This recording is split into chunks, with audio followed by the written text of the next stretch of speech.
Bapak Ibu, tema kita bisa dilewati ya. Saya kira kita sering ya mendengar kalimat ini dan Bapak Ibu saya ajar untuk menggunakan kalimat ini. Berbeda dengan sebagian gereja-gereja yang kalau menanya jemaatnya, baik itu worship leader maupun pendetanya, apa kabar saudara, bagaimana keadaanmu? Mereka menjawabnya luar biasa dahsyat. Jawaban itu sebenarnya tidak salah saudara. Asal kontennya benar. Asal pengertiannya benar.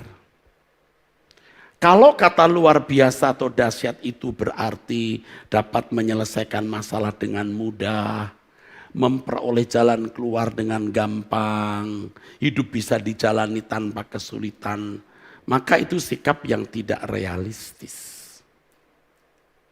Jujurnya bohong. Karena Tuhan berfirman, terkutuklah tanah karena engkau. Dengan bersusah payah engkau akan mencari rezekimu dari tanah seumur hidupmu.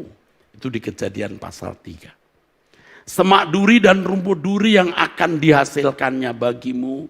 Dan tumbuh-tumbuhan di padang akan menjadi makananmu. Dengan berpeluh engkau akan mencari makananmu. Sampai engkau kembali lagi menjadi tanah. Karena dari situlah engkau diambil. Sebab engkau debu dan engkau akan kembali menjadi debu. Sebenarnya banyak orang Kristen yang hidup di dalam pergumulan yang belum selesai. Banyak. Banyak orang Kristen dalam kebutuhan yang belum terpenuhi. Termasuk sebagian besar saudara. Dan jangan-jangan semua saudara. Bahkan tidak sedikit orang Kristen yang merasa kurang bahagia dalam menjalani hidup. Karena berbagai persoalan yang membelit hidup mereka. Banyak orang Kristen dalam penantian. Penantian memperoleh jalan keluar dari persoalan dan masalah hidup. Penantian untuk pemenuhan kebutuhan yang mereka pandang sebagai kebutuhan. Jadi jawaban luar biasa atau dahsyat harus dikoreksi. Apa maksudnya? Karena banyak orang Kristen tidak realistis. Dan ini sebenarnya membuat mereka tidak menyikapi hidup dengan benar. Dan terus terang orang-orang yang tidak menyikapi hidup dengan benar, itu sulit diajar kebenaran dan sulit diajar memikirkan kekekalan. Biasanya ukuran dahsyat dan luar biasa yang dilontarkan banyak orang itu adalah ukuran manusia. Berangkat dari cara pandang atau perspektif umum, perspektif kefanaan, bukan cara pandang kekekalan. Nanti Bapak Ibu akan memahami yang saya maksud ini. Sejatinya kata bisa dilewati, itu bukan berarti selalu mendapat jalan keluar dari persoalan-persoalan hidup yang dihadapi. Bisa dilewati, bukan berarti apa yang kita anggap sebagai kebutuhan dan keinginan sudah terpenuhi atau terjawab. Bisa dilewati, bukan berarti kita menjalani hidup tanpa masalah, tanpa persoalan berat. Kalaupun kita mengalami persoalan-persoalan berat yang tidak mudah dapat menyelesaikannya, kita mampu bertahan dalam keadaan itu. Jadi bisa dilewati berarti kita mampu bertahan dalam keadaan kita sekarang. Bisa dilewati. Bisa ditanggung. Bisa dipikul. Jika demikian maka memang itu berarti luar biasa, dahsyat. Jadi kalau ditanya apa kabar, luar biasa, dahsyat. Artinya bukan berarti persoalan hidup sudah selesai, kebutuhan terpenuhi, hidup bisa dijalani dengan mudah. Bukan, tapi kami masih bisa bertahan. Walaupun dalam persoalan, dalam masalah berat. Kebutuhan belum terpenuhi, belum terjawab. Tapi kami masih setia kepada Tuhan. Kami tidak mencurigai Dia, tidak bersungut-sungut, dan kami tahu bahwa Tuhan sedang menuntun kami kepada kekekalan, sebab masalah ini menyempurnakan dan mendewasakan. Walaupun kita masih hidup di dalam persoalan, masih ada pergumulan yang berat, dan kebutuhan-kebutuhan yang tidak atau belum terpenuhi, kita masih bisa bertahan dalam kesetiaan kepada Tuhan tanpa sikap bersungut-sungut. Tentu dengan landasan berpikir bahwa persoalan-persoalan kita itu memang diizinkan Tuhan. Memang hal itu mendewasakan, menyempurnakan kita sebagai persiapan yang melayakkan kita menjadi anggota keluarga kerajaan Allah. Harus selalu kita ingat Bapak Ibu, hidup di dunia yang sudah jatuh ini bukan tempat ideal menjadi hunian. Kesulitan-kesulitan adalah bagian hidup yang tidak bisa tidak. Harus kita jalani. Firman Tuhan mengatakan, saudara-saudara yang kekasih, janganlah kamu heran akan nyala api siksaan yang datang kepadamu sebagai ujian seolah-olah ada sesuatu yang luar biasa terjadi atas kamu. 1 Petrus pasal 4. Sebaliknya bersukacitalah sesuai dengan bagian yang kamu dapat dalam penderitaan Kristus. Supaya kamu juga boleh bergembira dan bersukacita pada waktu Ia menyatakan diri. Berarti memang harus menghadapi kesulitan. Bahkan penderitaan, saudara. Jadi harus kita renungkan, saudaraku. Sangat berbeda ya pengertian antara bisa dilewati dan bisa dihindari. Saya khawatir orang yang mudah berkata dahsyat luar biasa, artinya bisa dihindari. Ingat, bukan dihindari, tapi bisa dilewati.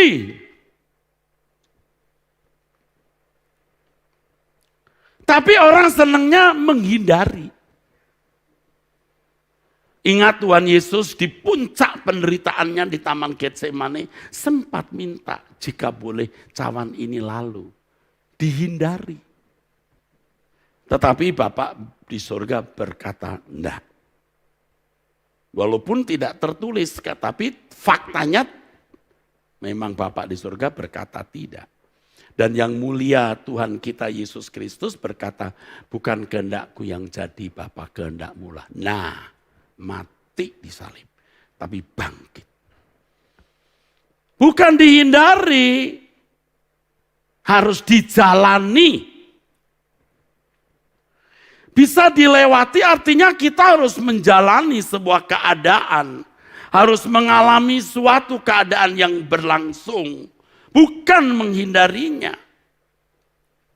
Jadi ketika kita berkata bisa dilewati, di balik pernyataan itu kita memiliki pengakuan bahwa memang kita harus menghadapi kesulitan di dalam hidup ini.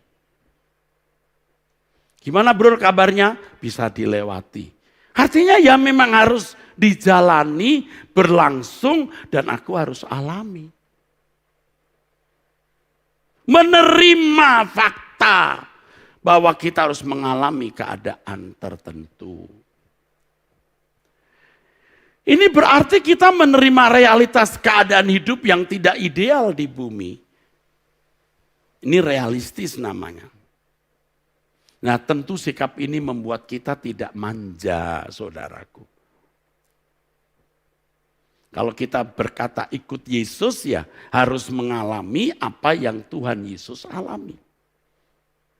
Artinya Tuhan Yesus pada waktu menjadi manusia atau mengenakan daging seperti kita hari ini, ya. Ya, seberat apapun persoalan itu kalau Tuhan suruh kita menjalaninya harus dijalani. Nah, jujur saja termasuk saya ini kadang-kadang itu di dalam hati saya walaupun tidak terucap ada kalimat gini, Tuhan, mbok yo jangan begini. Mbok yo jangan begini Tuhan, gitu ya gitu, tapi jangan gitu. Berat. Orang Jawa bilang ngono ya ngono, tapi jangan apa itu? Ngono ya ngono, tapi ojo ngono. Ini keterlaluan Tuhan. Ini berat.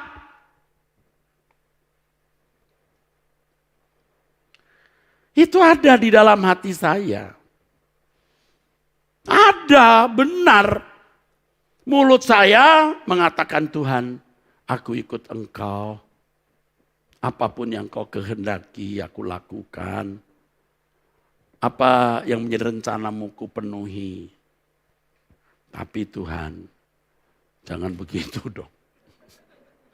Ngono ya ngono, tapi aja ngono, keterlaluan ini Tuhan, menyakitkan. Tuhan itu ingatkan saya tentang Abraham pada waktu saya bergumul dengan diri sendiri. Saya juga berbicara kepada diri sendiri, kamu tidak jujur Erastus. Eras kamu gak jujur. Kamu itu sebenarnya tidak mau dibawa ke lorong-lorong yang kamu gak suka. Aku setia Tuhan, tapi, pakai tapi. Ngono ya ngono, tapi ojo ngono. Salib ya salib, tapi jangan berat-berat.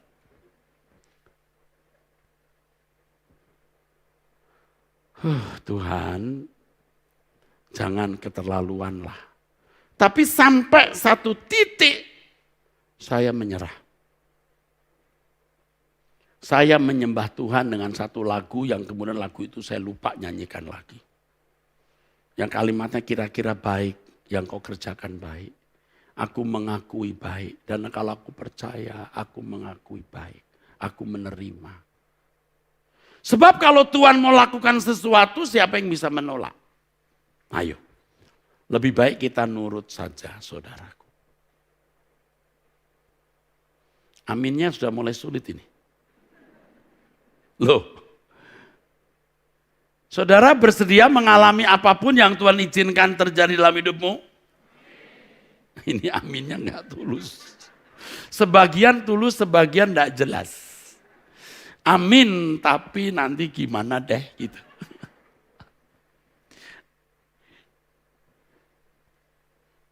Sering kita tidak mengerti, tapi jejak Tuhan itu sempurna. Amin. Mengapa begini, mengapa begitu? Tunggu.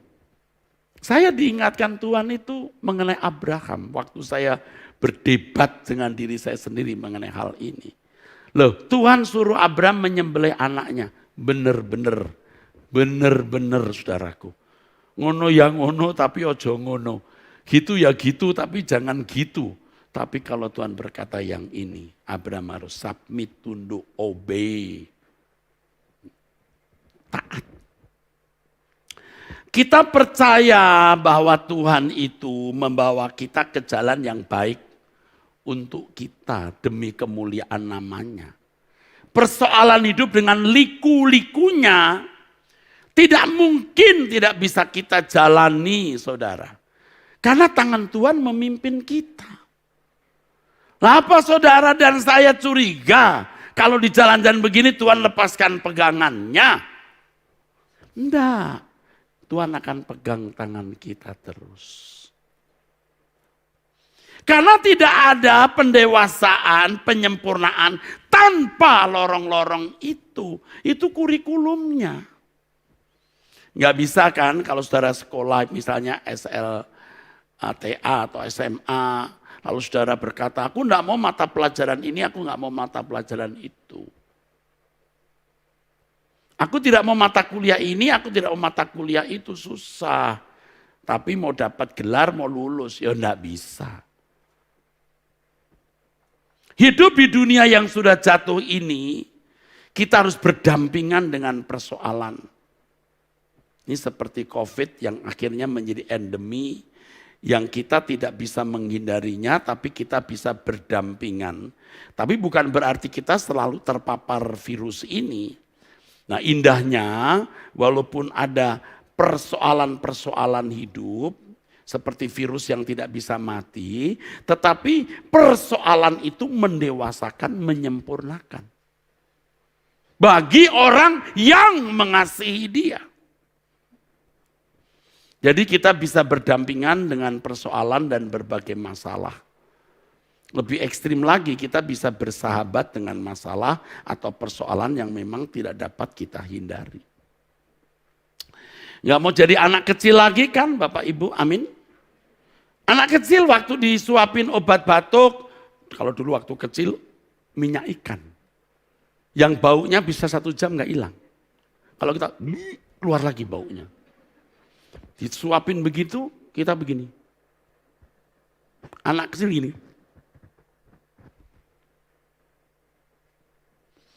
Anak kecil. Tuhan mau memberikan nutrisi untuk penyempurnaan hidup melalui persoalan-persoalan. Tapi kita tidak mau bersahabat. Padahal persoalan itu nutrisi. Jadi waktu kecil Bapak Ibu yang minum minyak ikan yang gambar orang bawa ikan gede itu loh. Ingat itu ya. Itu lihat itu kayak lihat hantu. Itu ditaruh di tempat yang kita bisa lihat setiap hari. Wow. Nah kita bukan anak kecil lagi. Sekarang setelah kita dewasa, kita minum obat mau pahit gimana, mau jamu, kita tahu itu menyehatkan, kita bersahabat. Ada Bapak Ibu yang suka herbal yang baunya enggak jelas, tapi tetap digodok, disimpan, diminum, bersahabat. Bisakah kita bersahabat dengan persoalan? Sehingga ketika orang tanya apa kabar? Tahu jawabannya tapi isinya enggak jelas. Kalau orang tanya saudara apa kabar? Puji Tuhan, ini makin hari Anda makin benar. Jadi kita punya sikap antisipatif terhadap persoalan. Ya sekarang kita mau masuk kepada kehidupan Kristen yang benar, itu new normal. Jadi ya udah kalau kemarin kita lihat persoalan lalu kita marah, sekarang kita berkata ya Tuhan aku mengerti, memang harus dijalani. Ingat waktu sekolah, guru berkata, ini harus dihafal. Apalagi rumus-rumus kimia. Waduh saudara.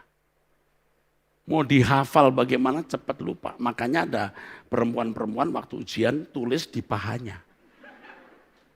Nah, guru waktu itu yang guru ya SLTA ya.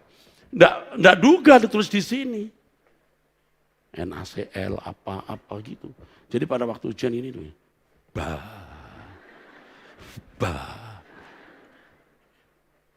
ya pura-pura garuk-garuk begini, teng.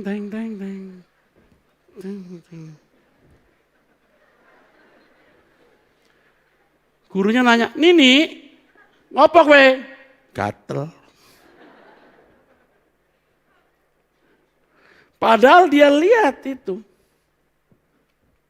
Nah Bapak Ibu, kita enggak usah begitu. Harus dihafal? Ya Tuhan. Capek? Ya. Kalau rela, bisa. Tergantung saudara rela enggak. Ketika kita berkata bisa dilewati, itu berarti juga kita mengakui bahwa persoalan di hidup seberat apapun bukan sesuatu yang merugikan kita. Tetapi Tuhan memakai semua kejadian itu untuk menyenangkan hati Tuhan, guna mendatangkan kesempurnaan kita. Tuhan senang. Programnya diikuti. Amin. Tuhan gak cari keuntungan. Tuhan mau saudara berkeadaan baik-baik. Sampai langit baru, bumi baru. Pasti banyak saudara yang lagi punya hati mengganjal gitu. Ada yang mengganjal. Entah punya saudara sakit, orang tua sakit, suami sakit, istri sakit, atau masalah ekonomi. Masih. Saudara belajar, percaya saja.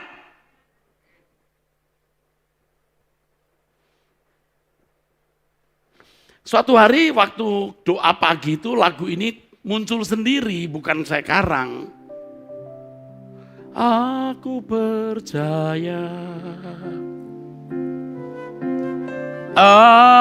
aku percaya, amin. Aku percaya semua yang terjadi untuk kemuliaan-Mu.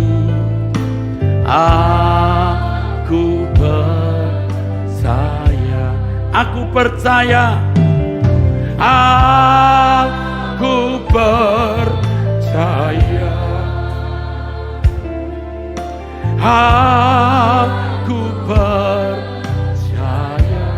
aku percaya Tuhan, aku percaya semua yang terjadi untuk kebaikanku, semua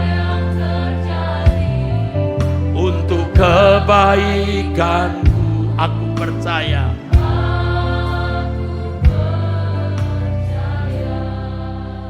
Kata bisa dilewati tidak bisa dilepas dari cara pandang hidup kita terhadap realitas. Tidak bisa. Kalau Anda tidak mengerti kebenaran mengenai realitas hidup, kalau kita tidak mengerti kebenaran terkait dengan realitas hidup, kita tidak bisa berkata bisa dilewati secara benar. Dalam hal ini kita harus mengerti kebenaran. Dunia sudah jatuh, bukan dunia yang ideal, manusia itu fana, dan tujuan hidup kita hanyalah kekekalan, saudaraku. Ini yang paling prinsip dari segala persoalan hidup. Jadi kalau saudara mengerti ini, maka persoalan sebesar apapun jadi kecil. Karena kita sedang digiring, dibawa kepada kekekalan itu. Ketika kita bertahan dalam kesulitan, maka itu berarti kita tekun menerima proses pendewasaan untuk mencapai iman yang sempurna. Yakobus menasihati kita dengan kalimat, saudara-saudaraku, anggaplah sebagai suatu kebahagiaan apabila kamu jatuh ke dalam berbagai-bagai pencobaan. Sebab kamu tahu bahwa ujian terhadap imanmu itu menghasilkan ketekunan. Dan biarkanlah ketekunan itu memperoleh buah yang matang. Supaya kamu menjadi sempurna dan utuh dan tak kekurangan suatu apapun. Yang saya kasihi, saudara-saudara yang dikasihi Tuhan. Dengan sikap yang benar terhadap kehidupan ini dalam segala pergumulan dan persoalan. Dengan sikap yang benar ini kita dipandang oleh Bapa sebagai anak-anak yang memuliakan namanya. Yang nurut. Bukan hanya nurut, taati hukum-hukum moral. Menjadi orang yang tidak jahat, bukan hanya itu.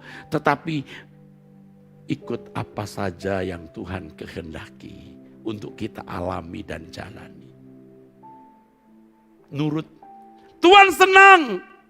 Bukan hanya jadi orang baik-baik, tapi mengikuti dengan rela proses yang Tuhan izinkan kita alami. Jadi kalau kita sudah bersungut-sungut, ya mungkin tidak terang-terangan ya. Bisa terang-terangan, bisa terselubung. Itu sikap yang tidak memuliakan Allah. Sikap yang tidak menyembah Allah. Sikap yang tidak menghormati Dia. Yuk kita belajar menerima. Aku tidak mengerti Tuhan. Aku sebenarnya marah dengan keadaan ini. Aku kecewa dengan keadaan ini. Tapi aku percaya Engkau baik dan kebaikan-Mu melampaui yang kupikirkan. Ketika kita berkata bisa dilewati dengan sikap hati yang benar, maka kita menyaksikan bahwa Allah yang kita sembah adalah Allah yang benar-benar hidup. Allah yang benar-benar nyata, Allah yang menyertai kita dan yang membuat kita sanggup melewati keadaan itu. Seperti kesaksian Paulus di dalam penderitaan yang begitu hebat. Di dalam penjara, Filipi 4 ayat 13, Paulus mengatakan, segala perkara dapat kutanggung di dalam Dia yang memberi kekuatan kepadaku. Dengan sikap hati yang benar, ketika kita berkata bisa dilewati, kita menyaksikan bahwa Allah tidak meninggalkan kita. Aku sanggup menanggung ini karena ada tangan yang setia menyertaiku, Allah yang hidup. Amin.